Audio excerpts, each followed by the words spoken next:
Hey, what's up, everybody? Welcome back, and welcome back to myself. This is the first time I've recorded a video since I took that short break to go see Baby Metal, which was the sickest experience of my life, and I'm so glad I did that. Very hype. I have videos and pictures on all social media of that if you want to see any of it. But today we have Mili's Between Two Worlds. I've been waiting to do another one because the first one had a weird copyright issue that still hasn't really been resolved. So I'm just like, you know what? I'm gonna do another one. I want to hear more and I want to say more about it because I'm sure it's gonna be just as good. So with that said, let's go.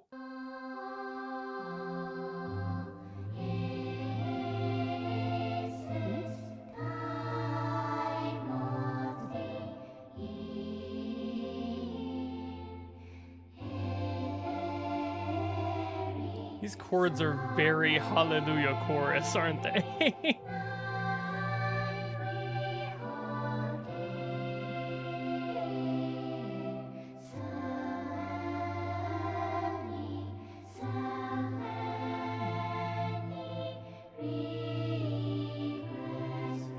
This is so pretty.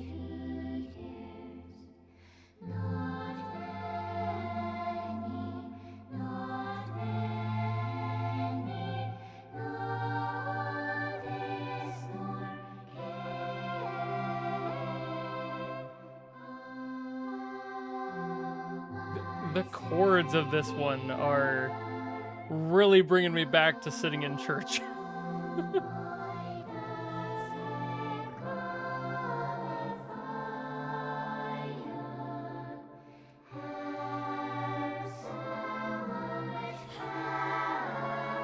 Lyrics still very depressing.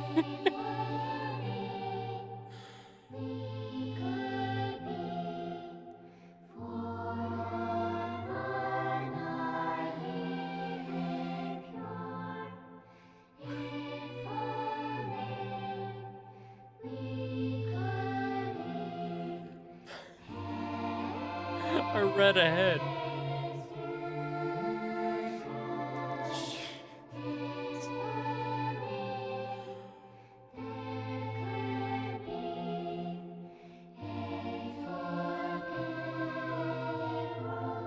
It's so pretty. Mili, why you gotta be like this? Alright, okay, we got like a second phase going on. Alright. I like that the border changed in the video. Nice detail. Okay.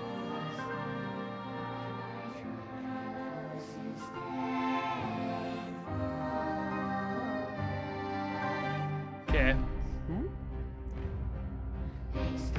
Definitely heavier, definitely have a key change going on. I think we're in the minor parallel to the prior key. That would make sense at least.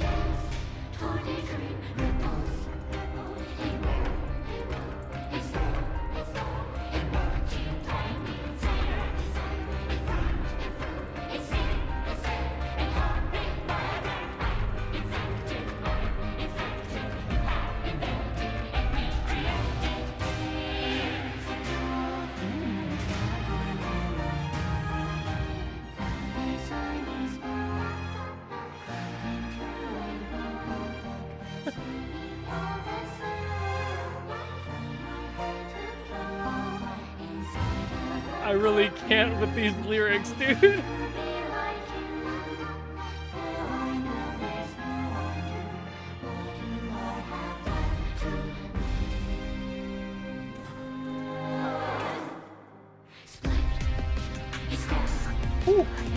All right, another evolution.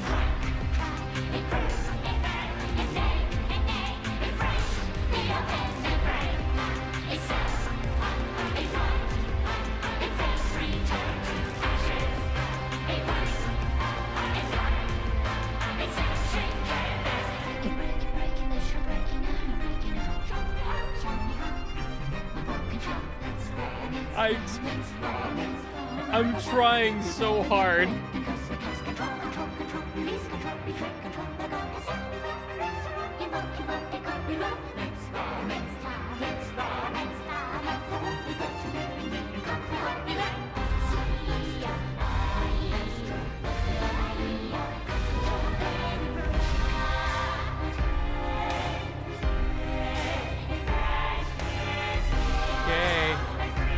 bends.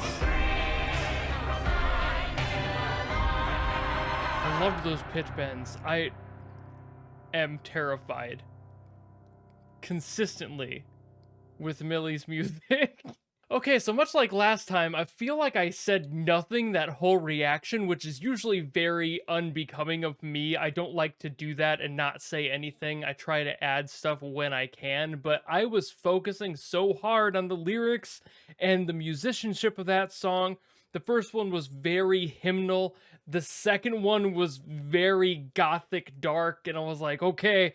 And the lyrics, again, as always, what is up with the depression sandwich that Mili is shoving into my mouth? I don't know why I said that. That was a weird analogy. I don't.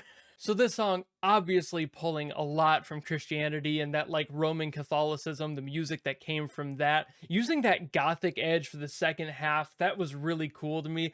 Having that good juxtaposition between the more hymnal sound of the first one and then that darker sound of the second. The second one just sounded more of like a Gregorian sort of like chamber chant than it did the prior, which was definitely more like a church hymnal. And of course, taking those expectations and just turning them on their head and making the lyrics very dark and very strange and very depressing. With pretty much everything I react to, I don't really know the context too well, if at all, and Limbus Company is definitely out of my scope of things to know about, so I'm not entirely sure why these songs exist. I'm sure there's got to be some sort of a plot story reason as to why this set of songs exists. These two songs specifically felt more broad in scope to me, whereas like the last one, I definitely understood the whole like call and response of that part, and I had a lot of people telling me in the comments that that was a thing as well. I just didn't comment on it for some reason. I don't know why, because that was very clever. I did pick up on it. I'm just bad. But with this one, with the sound, the tone, the lyrics, they all felt more broad scope than the prior one, which felt much more specific to a character or a scene from this game. Whereas this one, while you could definitely attribute it to a scene in the game, the lyrics didn't spell out exactly what was happening to like one character, I feel. Hi, Editor Rob here. I'm sorry I didn't realize I didn't say this during the video, but I actually meant that I kind of heard this song in the context of we and I being used in the royal sense, like if they were referring to multiple people as one unit. But it was probably specifically for the character that was on screen. I'm just taking a guess here. The flexibility and the creativity of the musicians behind these songs, just like I've given the same compliment to a myriad of other games and their composers and their teams, this is also very unique, and it has this creative broad scope that kind of handles whatever it needs to handle so phenomenally well and is so musically sound. There's no wavering. They know exactly what they're trying to accomplish with these songs, and there's nothing that feels unintentional or accidental about any of it. Even though I don't know what the context is here, I definitely understood the mood they were going for, and the lyrics kind of spelled out the why. But like I said, this one a little bit more vague than the prior one was, which, while being very clever with its call and response aspect, definitely was a little bit more direct than this one, which, while the lyrics are very direct, I can't quite nail down who it's about. So that's more what I mean. So I guess that's about all I can say on this one. I'm sorry if this commentary was a little lackluster. It is my first day back from a short break, so maybe my brain isn't catching everything. Musically, this one didn't have stuff that I'm very aware of, like drums and such in it, except for those few small parts, and it wasn't really enough to expand upon. So I'm sorry if this one was a little lackluster, but the songs were beautiful. I'm going to call them songs because it felt like two individual ones, even though it's kind of framed as one. I digress, though. I'm still interested in hearing more where Mili goes. I do have more to get to from this game already in my queue from Patreon, so I will be getting to them, and we will see how things go, I suppose. But I am terrified. I'll let you know that much. So that's pretty much it. If you like this video and you want to see more of me getting to Mili, which will be happening here soon, I recommend following me. You know how to do all of that, because I've got more of these in my Patreon queue waiting to go, and I've got more of Limbus Company to figure out because there is a lot to unpack here. So I guess I'll see you in the next video. Goodbye!